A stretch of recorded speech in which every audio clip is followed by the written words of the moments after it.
ये चेतना में हम ये नहीं समझ पाते हैं कि आज़ादी ढूंढने में कहीं ना कहीं हम जो है असमानता जो है, जो इनइक्वालिटी है, उसको नहीं समझ पा रहे हैं और इक्वालिटी को नहीं समझ पा रहे। तो हम कभी भी फ्री हो ही नहीं सकते हैं अगर हम इक्वल ना हो। तो आज जो है हम फ्रीडम की लड़ाई नहीं लड़ रहे हैं, हम इक्वालिटी की लड़ाई लड़ रहे हैं। ये बहुत क्लियर है, ये हमारी अपनी थॉट है। हम इक्वालिटी से ही फ्रीडम आएगी तो आएगी, नहीं तो ऐसे फ्रीडम नहीं आएगी। सेंसस जो बार बार डिमांड की जाती है कि आप सेंसस कराइए, और सेंसस नहीं हो रहा है। क्यों सेंसस नहीं हो रहा है? वो इसलिए क्योंकि ये जो असमानता जो है, ये जो इनइक्वालिटी है, वो सामने आ जाएगी। और किन किन लोगों के पास इनइक्वालिटी है, मैं आपको एक मोटे तौर पे बताता हूं कि इनइक्वालिटी बहुत जोर से बढ़ रही है।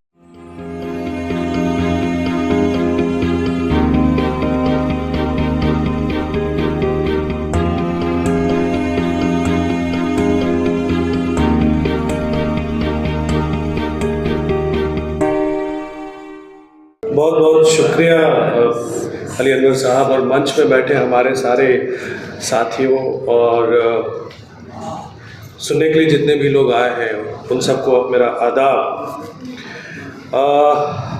काफ़ी बातें हो गई हैं और कई बार मुझे लग रहा है कि रिपीट होती जाएंगी बातें, तो मैं कुछ ख्यालात हैं, कुछ हमारे पास थॉट्स हैं, बिखरे हुए हैं हमारे पास। अब मैं चाहूँगा उनको कि आपके सामने रखूँ, और शायद इन सब ख्यालात से जो थॉट्स हैं, कुछ हमें समझने की, सोचने की, जो एक डायलॉग या एक डिस्कोर्स जो है वो और आगे बढ़े। मैं यही चाहता हूँ कि इस विषय पे डायलॉग आगे बढ़े।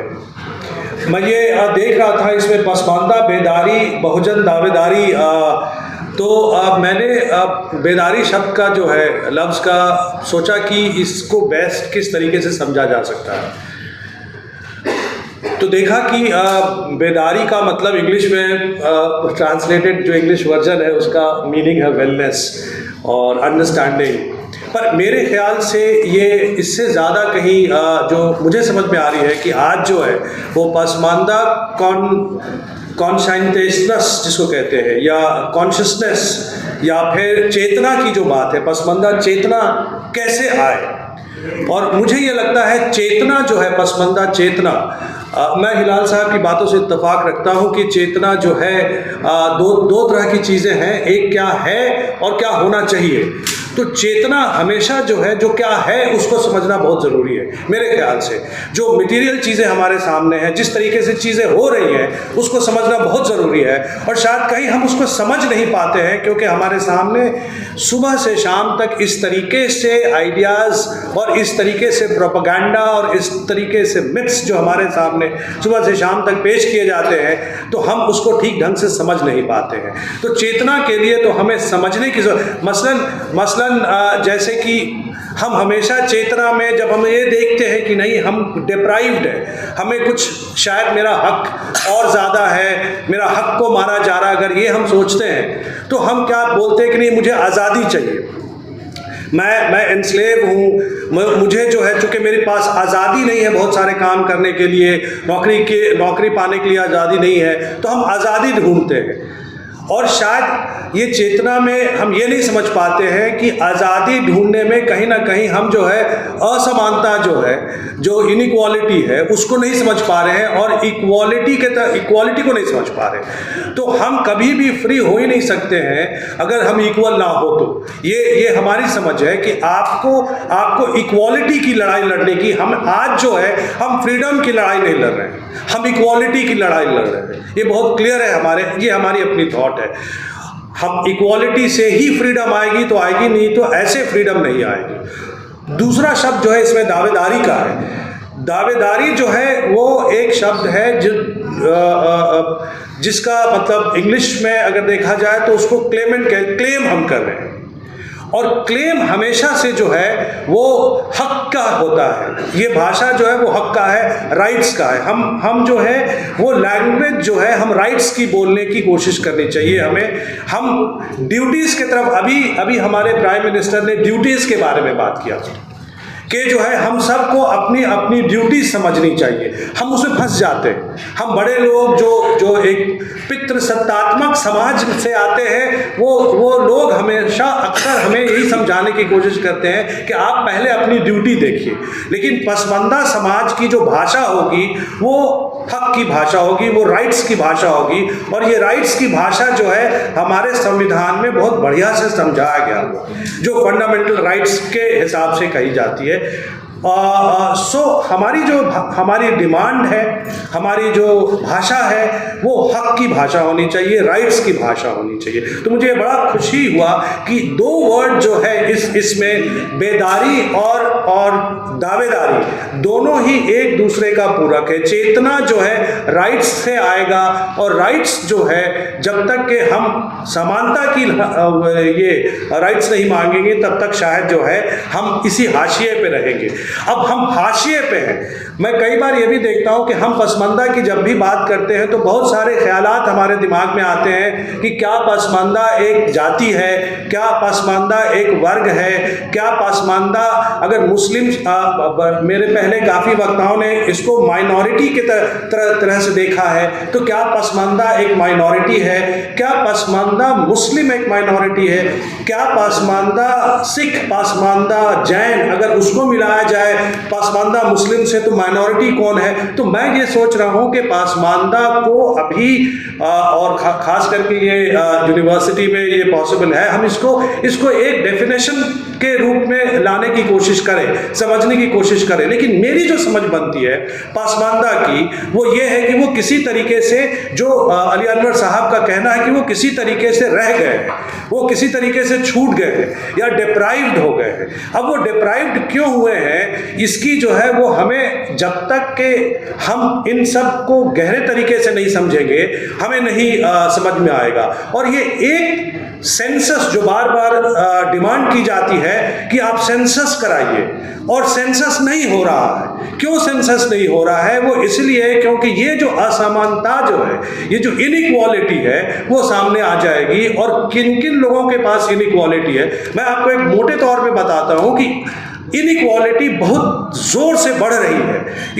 पॉवर्टी हो सकता है घट जाए, या उसकी चूंकि जिस तरीके से डिफाइन करते हैं उसमें कमी आ जाए, वो घट जाए, पर इनइक्वालिटी बहुत बढ़ती जा रही है। बहुत सारे शोध ऐसे हैं जिसमें ये बताया जा रहा है कि इनइक्वालिटी बहुत बढ़ रही है। और इनइक्वालिटी खास करके दो तरह की इनइक्वालिटी, एक तो है इनकम इनइक्वालिटी और दूसरा एसेट इनइक्वालिटी। तो एसेट इनइक्वालिटी जैसे घर द्वार कैपिटल व्हाटएवर, एसेट इनइक्वालिटी बहुत बढ़ रही है। तो पर ये किन तबकों में बढ़ रही है? सेंसस होगा तो शायद ये पता चलेगा कि एसेट इनइक्वालिटी और इनकम इनइक्वालिटी किस तबके में बढ़ रहा है। सेंसस इसलिए नहीं करना देना चाहते हैं क्योंकि एक बार सेंसस हो जाएगा तो ये सामने खुल करके आएगा।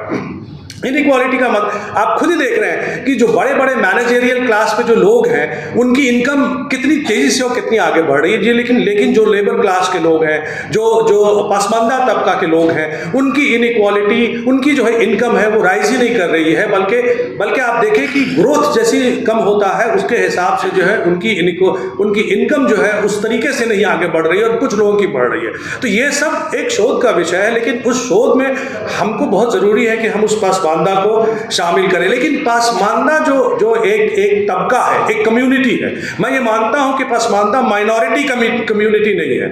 पसमानदा एक कम्युनिटी है जिसमें कास्ट और क्लास दोनों सम्मिलित हैं, जिसमें जाति और वर्ग दोनों सम्मिलित हैं। वो एक जाति नहीं है। मुस्लिम की जातियां ये हैं, सिख की जातियां ये हैं, और उसमें ये सारे पसमानदा हैं, ये मैं मानता हूं। और इसलिए और जब हम सबको इकट्ठा करते हैं तो हम देखते हैं कि काफ़ी सारा चीज़ जो है वो मिलता जुलता है। खास करके मैं ये कहना चाहूँगा कि एक पसमानदा मुस्लिम हमारे बिहार में, एक पसमानदा मुस्लिम और एक पसमानदा दलित में कोई खास किसी तरीके का पहचानने का कोई उस तरीके की चीज़ नहीं है। बार बार हमारे ऊपर डाला जाता है कि नहीं ये पसमानदा मुस्लिम है क्योंकि इसकी जो रहन सहन और ये सब है वो एक फिजिकल चीज़ है। लेकिन जो रियल चीज़ होती है, जो पैसे है, आमदनी है, इनकम है, ये सब जो है, ये मेरे हिसाब से जो है आप देखें कि दोनों में कोई ख़ास अंतर नहीं है।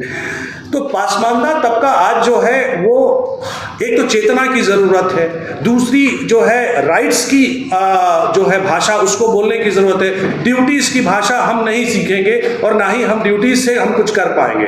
हम राइट्स की भाषा बोलेंगे और जो संविधान ने हमें बताया है, जो राइट्स बताया है, right to equality, right to religion, right to life. एक और बात कह करके मैं अपनी बात खत्म करूंगा। मैं हमेशा पासमानदा को, मैं कई जगह भी बोल चुका हूं, मैं पासमानदा को जो है वो एक रिंग्स विद इन रिंग्स देखते हैं। समाज में जो है एक सर्कल विद इन सर्कल है और सेंटर पे जो है वो लोग हैं जो जिनके पास सारी पॉलिटिकल पावर है, सोशल पावर है, इकोनॉमिक पावर है, सेंटर पे वो लोग हैं। मुस्लिम पासमानदा जो है बिल्कुल हाशिए पे है, बिल्कुल लास्ट सर्कल में है और ये कोशिश की जाती है कि उसको किसी भी तरीके से, और एक तरीके की लड़ाई चल रही है हाशिए से सेंटर आने पे, moving from margins to the centre. That is the fight which is going on. तो मैं अक्सर ये देखता हूं कि इस फाइट में हमारे साथ वो कौन सा हथकंडा इस्तेमाल किया जाता है, व्हाट आर द टूल्स जिससे कि हमको पुश किया रहे, हम आगे ना बढ़ पाए। सबसे पहला है वो है एक फियर का टूल है। डेमोक्रेसी में, लोकतंत्र में एक फियर का टूल हमारे ऊपर डाला जाता है और वो फियर का टूल जो हम किसी तरीके से उसको समझ नहीं पाते हैं, क्योंकि हम 3 तरह के फियर से ग्रसित रहते हैं। पहला जो फियर जो हम ग्रसित है, पासमानदा जो ग्रसित है, वो ये फियर है उसके पास, ये डर है उसके पास कि जो है हमको हर चीज में नहीं शामिल किया जाएगा।